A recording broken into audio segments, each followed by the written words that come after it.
Did I hear Pastor Lance Hall now? I haven't been called that in a long time. Well, listen, I have a couple of minutes here to talk to you about flying saucers, according to Charlie, and I don't want to lose a moment of it.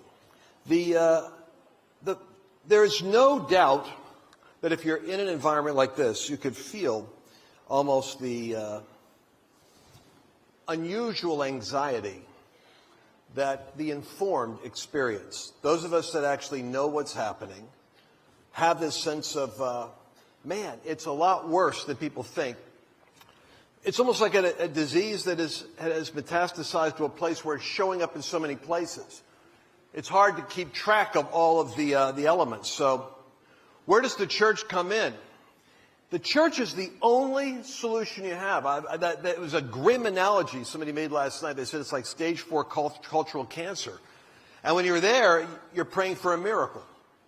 And that's pretty much the attitude we have to have right now, is that there's no grand strategy that is so simple and linear that if we just did this and this and this, that everything will work out. Nobody has that plan.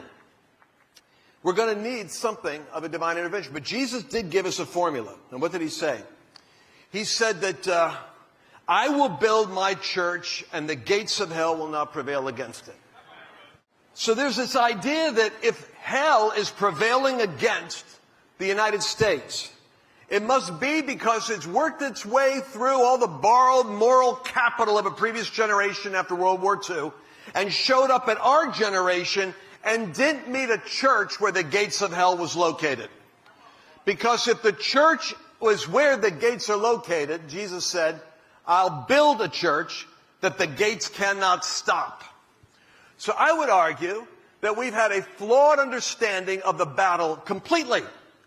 That we've lost the war of culture because we didn't understand how it was fought in the first place. But if we can catch it now, we could see how our desperate prayers and fasting for revival, our engagement politically, our activism in the education arena, all of these things can suddenly make sense if we can get an accurate map of what's going on. Now, I spent like 20 years of my life. Let's see if we have, do we have this? Oh, look, you've got the picture right there. I spent 20 years of my life teaching a paradigm, 25 now. I came out of a Wall Street business world, went into the church ministry as an evangelist, revivalist, and yes, even as a pastor. And I was conscientious about that one thing. I thought the biggest way to change the world is to be totally sold out to God, leave your boats behind, and go serve Jesus in the ministry full time. And when I was there, that was where I started getting calls from the United Nations and from businesses and corporations and schools and stuff. And they said, would you come help us? Did you used to work in HR and you work with companies? And I said, oh, I used to do that, but I don't do that anymore. I'm a man of God. I only preach the Bible. It's just the Lord right now is all I'm doing. I'll never forget one guy challenged me and said, look, Lance, I'm not asking you to defile yourself. I'm asking you to help me. And I got so convicted. I don't know, how pompous do I sound? So I thought reluctantly, I'll work my way over, maybe to help a friend out with his organization. Then I got calls from other places. And as I went to universities and I went to the UN, reluctantly all the time thinking, is this the devil trying to get me out of the ministry? I realized God was giving me a picture. That there's more than one sphere of cultural influence that shapes the nation. Yes, I chose that the ecclesia, that one that is indispensable to dealing with the gates of hell. The problem is we haven't unpacked the church to go where the gates are located. Now think about this for a second. At the top of every one of those mountains, I call it the 7 mountains. And I got it from Lauren Cunningham, called them Mind Molars, and Bill Bright called them World Kingdoms. And the two of them got together one day because a wealthy donor made them talk to each other at a restaurant. And they both pulled out these notes nervously and said, you know, the Lord's talking to me.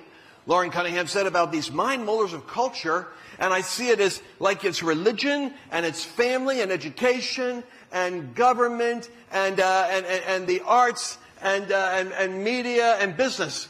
And Bill Bright pulls out a napkin. He said, man, I've been praying. You won't believe this. The Lord said, if we could occupy these 7 world kingdoms, we could transform nations. And it's the church, academia, the family, and politics, and journalism, and entertainment, and finance and business. They both had different words describing 7 vertical spheres of influence. And that's when I sat back to my shock and I said, wait a second.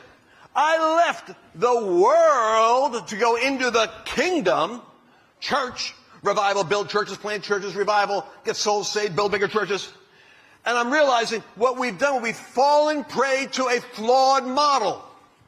The model that if I can build a bigger and bigger church, it will somehow suck influence in from they'll all come into the move of God and they'll get discipled and go out and do something for Jesus. That's not actually what the Bible model is. The Bible model is, go ye into. Not come ye into. The megachurch model is a brilliant model for come ye. It'll wipe out all the weaker competitors within a 20-mile radius. But it isn't a good model for go ye. So I started looking at that and saying, man, this is a whole different thing than I thought. So I started talking to 7 months. 20 years I went to churches, megachurches, little churches, big church, preached. It was such a, if you haven't heard it yet, you will hear it because it's got more knockoffs than a Rolex in Brooklyn. Everybody's talking 7 mountains. They have different names for it, but everybody's got some version of that message. What's amazing is it didn't take hold. You know when it finally sunk in? It sunk in when Donald Trump used the term fake news. Because suddenly we saw the consequence of the media mountain, where 90% of media outlets and corporations are controlled by 6 corporations.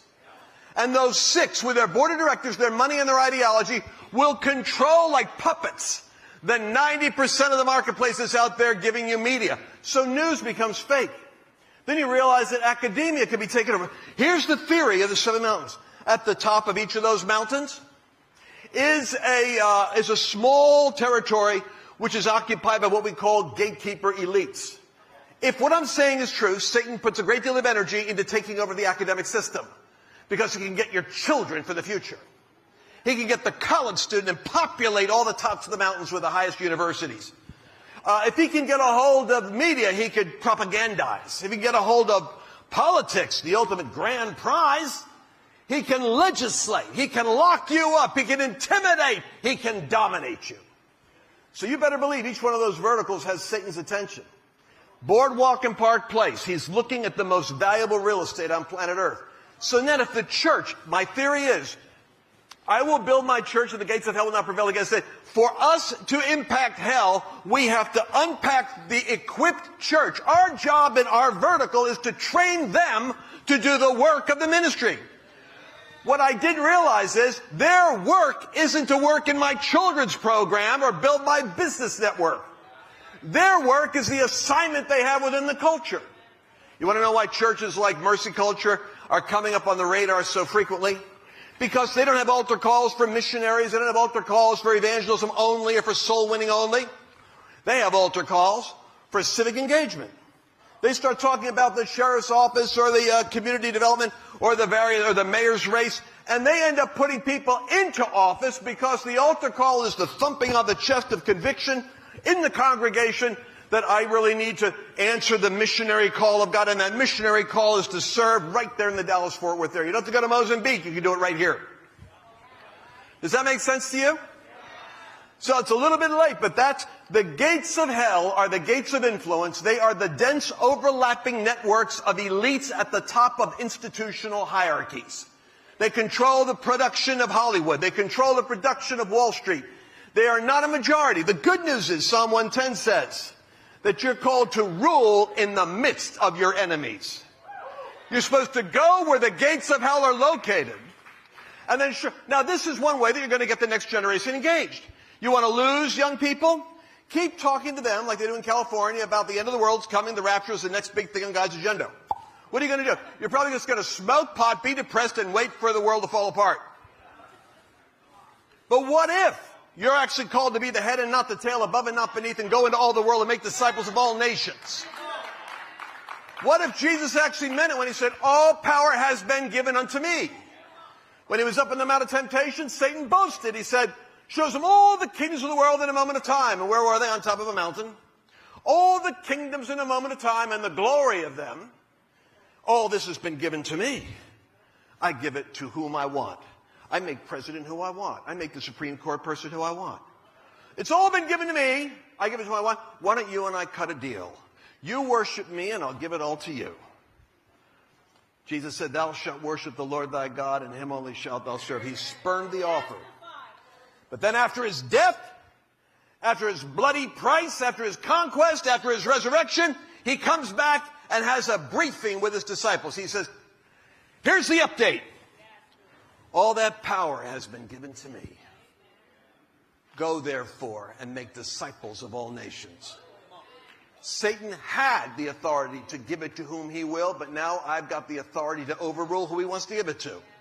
That's why politics is important, because we can put up a fight with who Satan wants to give a country to. And if we don't, the arms of government are very happy in the next season to wrap around all 7 miles, like a Chinese guy said in the Communist Party, Christian guy. I was doing my 7 miles presentation once on board a ship. He comes up to me, he laughs, he goes, oh. It's so demonic, it's bizarre. He goes, not 7 mountains. I go, what? He goes, 1 mountain.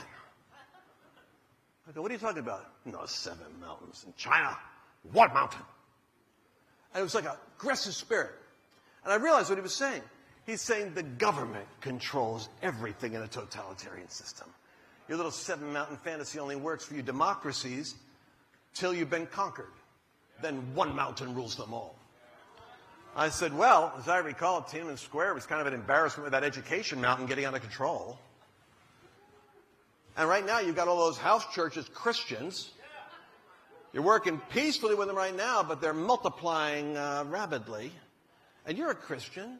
You should recognize that just because you dominate all 7 doesn't mean God created the world to be governed that way. The education sphere should be autonomous. You guys should be studying some of this.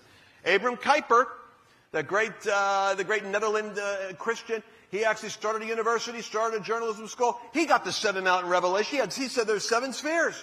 And Christians should be at the top of every one of them, administrating it with righteousness for the glory of God. Because every place you leave a void, you let the devil come in, and trust me, he will bring in 7 times more wicked spirits. If once you take Harvard as an institution which is dedicated to the training of the clergy, and you give it up, they're going to persecute the clergy at Harvard. It isn't neutral anymore. The enemy comes and takes that territory. Does that make sense to you? So, skip this. Oh, the Soros network. I always like to show people this. The left is so intricate in their giving and meticulous in their organization. You see, here's our problem. We're all praying for revival. Let me just say this. It's very important. We need a revival, but a revival is for the church. A revived church doesn't change America. Every time I hear this strategy, it makes me creep out. Because a revived church, like an Asbury movement, that just happens in the church, will only make the church more fortified to endure the misery of the tyranny to come. If you want to change America, stop talking about revival as the solution. Revival is what we need in order to accomplish a reformation. Revival is personal. Reformation is institutional. The devil doesn't have a revival. He just does reformation. He takes over every institution and forces you. This is the organization of Democracy Alliance. They've got their lawyers. They've got their divisions. They've got on speed dial. You're the activist for the open borders. You're the activist for the environmental. You're the CRT activist. And they've got their well-funded groups with a blue check mark. You know what the blue check mark is for? If you prove that you can work together with your enemies because they don't all get along, Code Pink, which is used to be a radical gay group, queer group, doesn't work well with the Black Panthers. But if you can actually show up at the same riot and work side by side, you both get funded. The blue check mark comes to you if you can work together under the direction of central planning that is being done by the progressives. That's why it looks like some kind of a massive campaign taking over the country, because it is. And you know where this has gone. Elon Musk did this. This is fascinating. He said, this used to be me. I used to be a little left of center, considered a liberal. He said, then the liberals went so crazy, they took so far off to the left, that now I haven't moved at all, but I look like I'm a conservative. Bill Maher gets the same feedback. This is going to be a little radical, because I know we have a lot of evangelicals, and some of you are here kicking the tires to see if you want to get involved with this kind of radical conservative movement. But let's do biblical language. Jesus sent forth the apostles. The apostles is an interesting word. It's like the word ecclesia. It isn't synagogue. It isn't temple. It's a Greek word which really comes out of the idea of a small company of people that are called out citizens that gather together to determine policy for their community. The ecclesia, as it's properly pronounced, is the called out citizens of Sparta gathering at the gates to determine policy for war or for peace or for commerce for their city. You are the called out citizens of heaven who are supposed to determine what happens in your territory. What you bind gets bound, what you loose gets loosed, and you should be at war with the devil in your own backyard. An apostolic hub. One day I was actually sitting there in Singapore, I was in Thailand. I look up above my head and I'm describing something. This is the configuration of the lamps. I said, I'm having like a picture right now.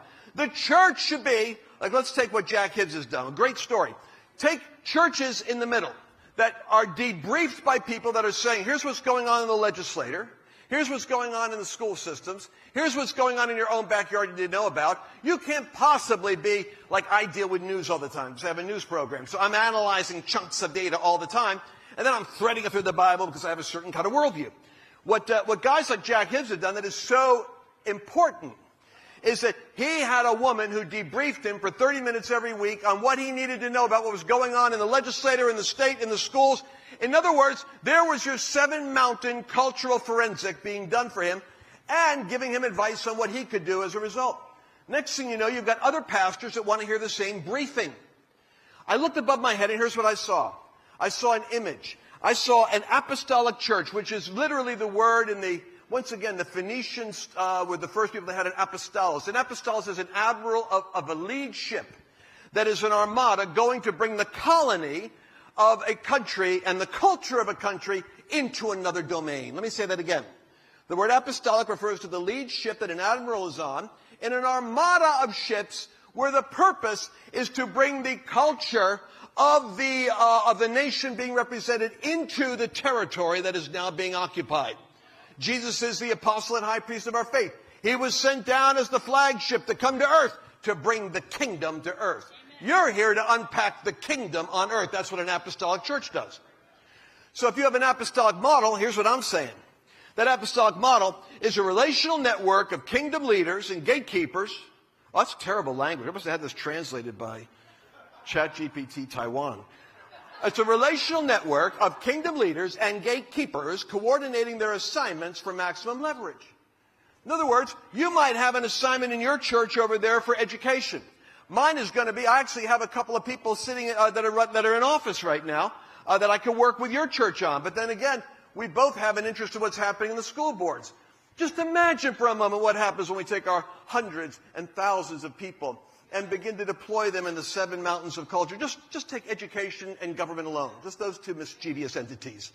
And say, now we're going to be briefed on what's happening and we're going to mobilize our own people. You could go to Alliance Defending Freedom. You could go to Family Research Council. You could go to Wall Builders. There's no end to the amount of wisdom that's out there for us. You don't even have to figure out what to do. They'll tell you what you can do. They'll even provide the lawyer for free to sue. Did you hear what we talked about today? I just wish we'd organize the way the left does.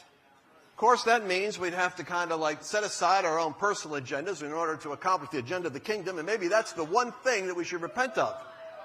Our autonomy and self-centered ambition. Because right now we're not winning. So, what can you do? Pastors, you can join the Reformation battle. Here's what I tell pastors. Take your phone right now. You need sermons. The number one reason why pastors do not cover the subjects that they ought to cover. There's a great table out here, by the way, United Truth Fellowship. They've got books called Well Versed, Letter to the American Church, and this entire curriculum by Wayne Grudem on politics. Here's the number one reason why I found pastors don't do their job. They're embarrassed that they might not do it right, and they're afraid that there's nothing but a downside to doing it wrong, meaning they're only going to irritate somebody and lose finances or lose members. They don't know what to say, but if you have these tools, someone has already worked for you exactly what you need to say. If you use that QR code right there, we'll send you the sermons that have already been used in the pulpits, at least 10 of them on government and the church that will help you out. Does that make sense? Where's that Mercedes? Didn't you get that one up there on... We didn't get the pyramid, did we, huh? Oh, shame. All right, let me get this one for you right now. I want to share with you this one.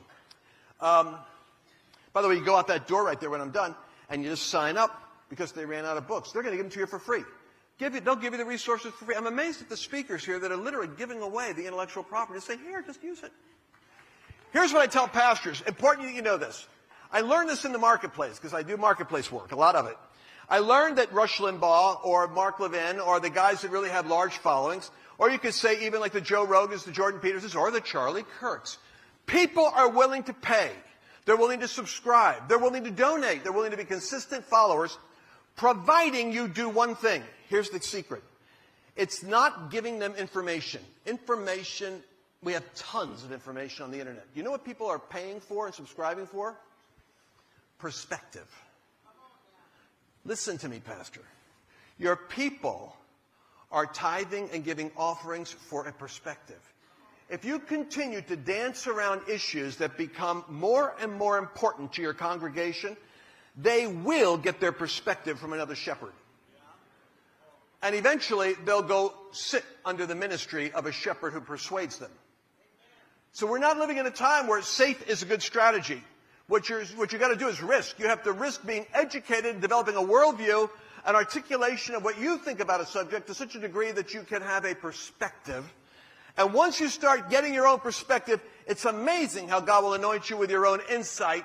And if you don't mind me using the word, your own prophetic expression that will cause people to hear Jesus. I've had people come up to me and say, I've had people try to get me involved with all kinds of stuff. I didn't understand in government. I didn't want to get involved until I heard you. And what I realized is, when I'm talking, I'm not talking because I'm trying to build something. I'm talking because I have a responsibility to speak the truth. And as a result, I'm sharing the truth. Where we are right now is we're living in a place where you have to be able to have an ability to go into subjects you're not comfortable with, but we'll give you the materials to do it. I'll tell you one right now. I wish I had the visual for you. I got this from a brilliant political guy. First of all, everyone's worried about the next election because, Donald Trump, he's going to be like kryptonite. He's going to be, locked up, or they're going to try to do something. He's going to be such a controversial subject, and let's face, so many evangelicals just don't want to deal with it. So here's how you avoid that, even during a presidential election cycle.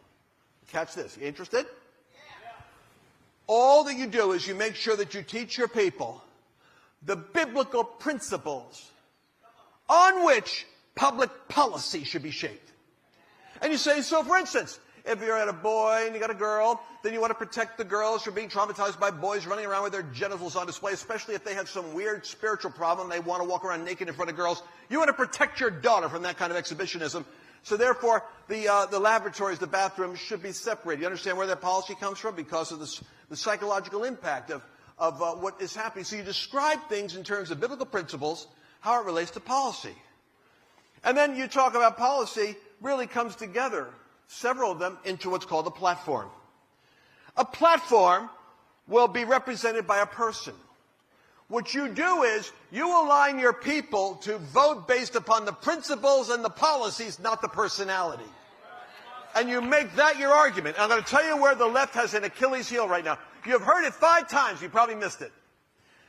We have so become compromised on dealing with the homosexual movement that we thought if we were just going to be nice and polite and tolerant and loving, somehow we were going to have more influence. Well, guess what? They have more influence than us.